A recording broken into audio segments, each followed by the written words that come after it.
In 1963, nearly 3 dozen newly independent African nations met in Addis Ababa to establish the Organization of African Unity.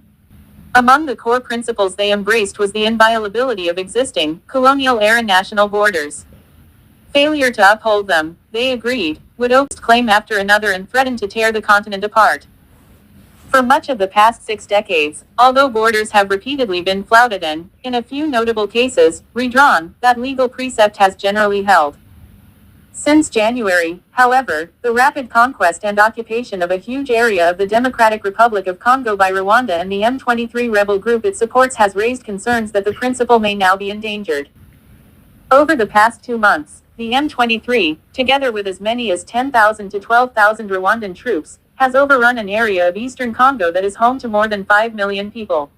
In late January, the rebels captured Goma, the largest city in the province of North Kivu. Less than 3 weeks later, they also seized Bukavu, the capital of South Kivu, as well as a key airport, thereby cutting off Congolese forces from resupply.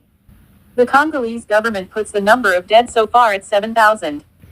The M23 claims that it seeks to counter Hutu extremist groups that perpetrated the Rwandan genocide and then took refuge in eastern Congo. But the UN and Rwanda various donor states have long dismissed these justifications, aware that Rwanda, a densely populated, resource-poor state, has acquired a taste for Congo's smuggled minerals and is driven by naked self-interest. Worryingly, Rwandan President Paul Kagame claimed in a 2023 speech that the pre-colonial borders of the Kingdom of Rwanda extended much farther than the country's current frontiers, spilling over into modern-day Uganda to the north, Burundi to the south, and Congo to the west. The question now is whether the outside world is prepared to do anything to stop the rebel advance. Watching the events of the past few weeks, analysts and diplomats have wondered whether Kagame merely aims to balkanize Congo, the better to pursue his economic and political agenda, or whether he actually seeks to redraw the colonial-era frontiers of his giant neighbor, setting up a de facto protectorate whose leadership will take orders from Kigali, Rwanda capital.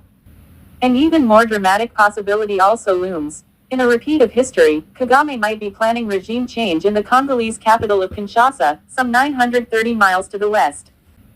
Although the Rwanda offensive has raised growing global alarm, Western and international powers have been slow to take meaningful action. After the M23 seized Goma, US and European officials issued statements of concern but did little more. Only on February 21, after Bukavu also fell, did the UN Security Council pass a resolution formally condemning the M23 offensive and calling for a ceasefire and the immediate withdrawal of Rwandan forces from Congolese territory.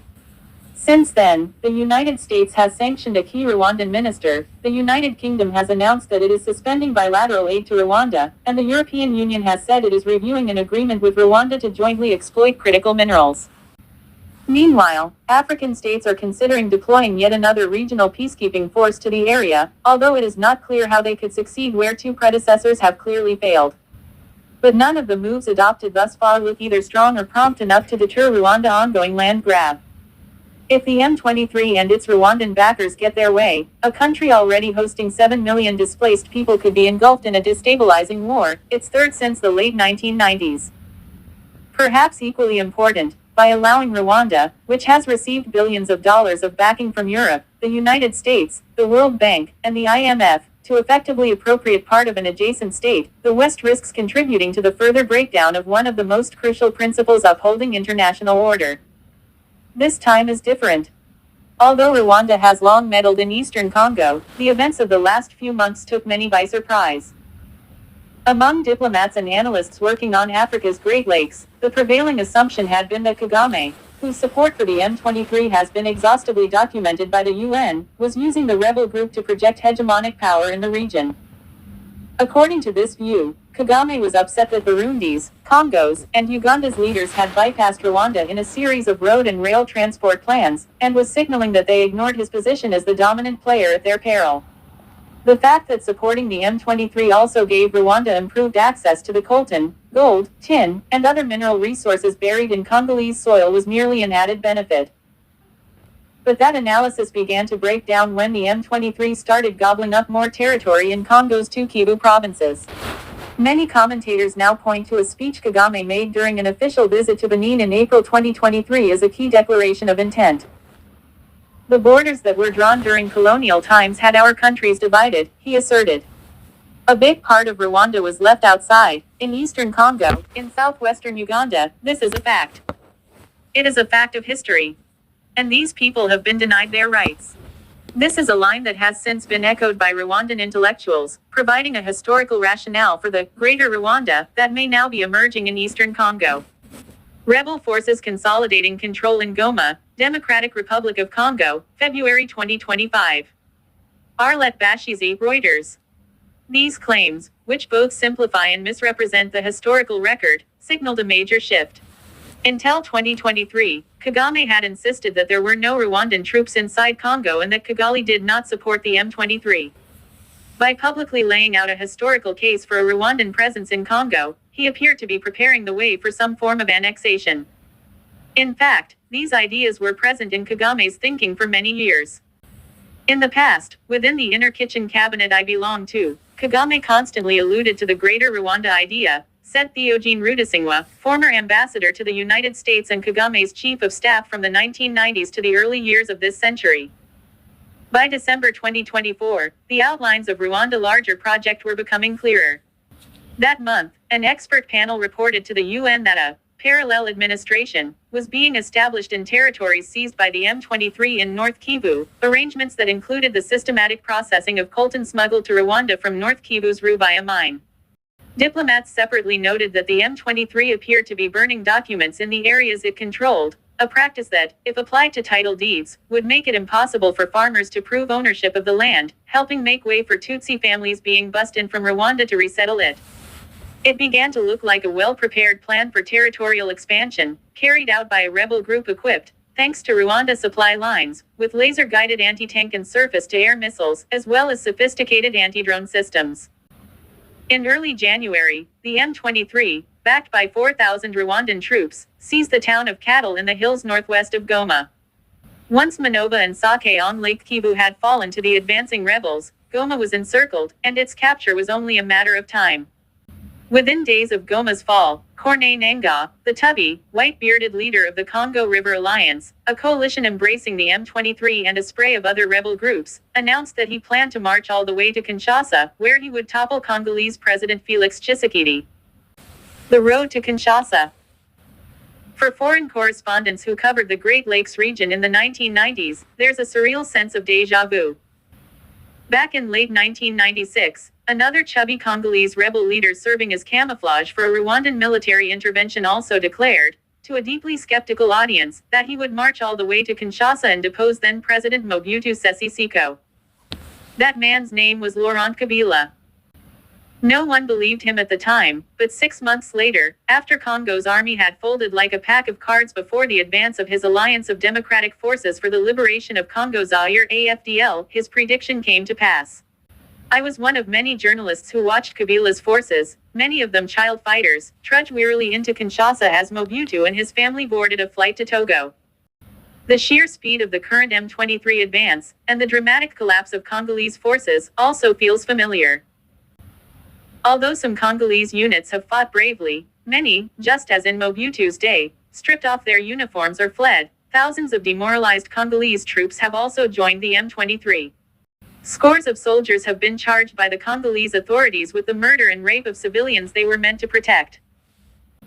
The auxiliary forces Tshisekedi has relied on further underscore the weakness of the Congolese army. Alongside European military contractors, 288 of whom swiftly surrendered, Congo has deployed barely trained local militias known as Wazalendo, supposedly working in conjunction with the world's longest-running UN peacekeeping operation and a southern African force. Still, for the moment, the chances of the current rebel alliance taking over Kinshasa seem slim. In 1996, the end of the Cold War had radically altered the dynamics, propping up a generation of African despots. Mobutu's long-standing Western supporters were tired of his corruption and brutality. Neighboring countries were exasperated by his destabilizing impact on the region and ready to rally behind Kabila's rebels. What's more, Mobutu, who had withdrawn to his palace in Gibatalite, was a sick man. He died of prostate cancer less than 4 months after fleeing the country.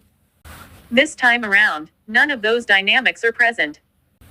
Although there are lingering questions about the legitimacy of Tshisekedi's first election victory in 2018, his re-election, in late 2023, was accepted internationally as largely credible. In late February, he announced plans to set up a government of national unity, in a clear attempt to win over opposition parties angered by the nepotism and incompetence that has characterized his administration, who might be tempted to try and oust him. The Rwandan offensive has acquired a seemingly unstoppable momentum. Moreover, there is no coalition of African states backing the rebel alliance, as there was in 1996. The position of Uganda, which was a key Rwandan partner in the earlier war, is the most ambiguous. Soon after the M23's assault on Goma began, 2,000 Ugandan forces crossed into Congo near Butembo and Lubero, 150 miles north of the city, raising fears that Uganda was joining forces with Rwanda. But Ugandan troops had already gone into Congo in late 2021 at Tshisekedi's invitation to deal with an Islamist group. And relations between Kagame and Ugandan President Yoweri Museveni have been chilly for decades. Despite a series of characteristically excited posts on social media by General Muhoozi Kainerugaba, Museveni's son and the head of the land forces, threatening to attack the Congolese town of Bunia and claim the length of Congo's border with his country, Uganda may simply be marking out what it regards as its Congolese backyard to keep it off limits to the M23. Angola, Burundi, and Zimbabwe are certainly unlikely to back Rwanda. The 12,000 troops Burundi had stationed in South Kivu to support the Congolese army are now withdrawing, but there is little love lost between Burundi and Rwanda. As for Angola and Zimbabwe, they both sided with Congo in 1998 when Rwanda launched the Second Congo War, aimed at ousting Kabila. Although Angola has brokered peace talks between Rwanda and Congo for the last 3 years, its relations with Rwanda are strained. Kagame refused to turn up to sign a peace deal with Tshisekedi in Luanda, Angola, in December, and Angolan President João Lourenço has indicated he no longer intends to play a mediating role. Yet even as Rwanda appears, so far, to be going solo, it has also met with very little regional resistance. Some African leaders have undoubtedly been dismayed by Kigali's aggression, with its obvious echoes of Russian President Vladimir Putin's invasion of Ukraine. But there is not much that East African nations can or want to do about it, given the state of their own military forces. Consider what happened to South Africa, which saw 14 of its peacekeepers killed in the M23 attack on Goma and then signed a truce allowing its remaining contingent to be disarmed and cantoned by the M23 and the Rwandan Defense Forces. The last time South African troops were captured or confined in large numbers was during World War II, said Darren Olivier, director of the African Defense Review. The response of multilateral bodies such as the African Union, the East African Community, and the South African Development Community has also been decidedly limp. At an early February summit in Tanzania, EAC and SADC leaders notably failed to join the UN Security Council in demanding that Rwandan forces withdraw from eastern Congo. They later endorsed the resumption of peace negotiations under the aegis of 3 retired African leaders. The slogan, African Solutions to African Problems, has never looked more threadbare. With African governments seemingly overwhelmed by events, the West's response has become critical. Back in 2012, when an earlier iteration of the M23 entered Goma, stiff Western resistance proved decisive. Key donor nations, along with the World Bank, suspended $240 million in aid to Rwanda, putting a squeeze on Kigali that effectively ended the crisis. M23 fighters dispersed to camps in Rwanda and Uganda within a matter of months. Western aid subsequently resumed. But donor countries have dithered over applying effective pressure this time around, and Kagame has taken advantage of those delays to press home his advantage on the ground. Take the United States. The timing of the assault on Goma, which coincided with the arrival of the second Trump administration, is unlikely to have been a coincidence. Previously, no Western official was more bracingly critical of Rwanda support for the M23 and its troops' presence in Congo than President Joe Biden's Secretary of State, Antony Blinken. By January, however, Washington was distracted, and Kagame knew that Trump was unlikely to have the same human rights priorities as his Democratic predecessor. Moreover, by suspending all U.S. global aid, the Trump administration had momentarily removed a potential lever. On February 20th, the U.S. Treasury finally sanctioned Rwandan government minister and former Army Chief James Kabarebe, the chief military architect of every Rwandan incursion into Congo since the 1990s, along with M23 spokesman Lawrence Kanyuka Kingston. The move represents the severest Western reaction to date, but by the time it was unveiled, the M23 was already firmly ensconced in Bukavu. Europe has also struggled to muster a meaningful response. Germany has suspended aid talks with Rwanda, and the United Kingdom has also paused both aid and defense cooperation. But Luxembourg, which has a deal to develop Kigali as a financial center, has unilaterally blocked tough sanctions by the European Union itself, highlighting how easily the narrow interests of individual European states can undermine action. Meanwhile, the M23 operation has acquired a seemingly unstoppable momentum. According to veteran Congo analyst Stephanie Wolters, Kagame took a calculated risk when the M23 took Goma and Bukavu, and he's now going to run with it. For the Congolese government, the ineffective Western responses follow a dismaying pattern.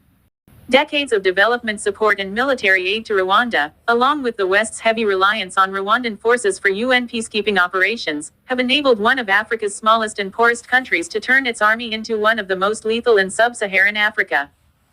Now that military capacity is being put to destructive, self-serving use. During a visit to London in mid-February, Congolese Foreign Minister Therese Kaikwamba Wagner warned, "This is a Rwanda that is seeking violent regime change." The Rwandan government is nonetheless paying a high price for its latest Congo adventure. Satellite imagery shows that Kigali's Kano military cemetery has added more than 600 graves in the last 3 years, while intelligence sources have estimated that Rwanda Defense Force casualties may run into the thousands. Funeral notices for Rwandan soldiers are regularly published on Facebook pages run by anti-government activists in exile, while bereaved families post RIP tributes to these fresh-faced young men, many of them only recently recruited, on TikTok, accompanied by emojis of weeping faces and sounds of sobbing. Members of the Rwandan diaspora are regularly contacted by army deserters asking for help. They say these men feel their small country has been endlessly at war and do not see the rationale for the latest military intervention. But Kagame, who claimed 99.18% of the vote in last year's elections, has maneuvered himself over 3 decades into a position where he is largely immune to dips in public support. A generation of independent journalists were first silenced, killed, or forced into exile. The YouTubers and citizen journalists who took their place now languish in jail. Both the judiciary and civil society have been steadily politicized. In this highly controlled context, a stream of returning body bags has minimal impact. Casualties do not deter Kagame, said a former Rwandan military commander. Arlette Bashizi, Reuters. Before leaving the channel, don't forget to hit the subscribe bell and hit the like bell. It helps the channel grow. Thank you.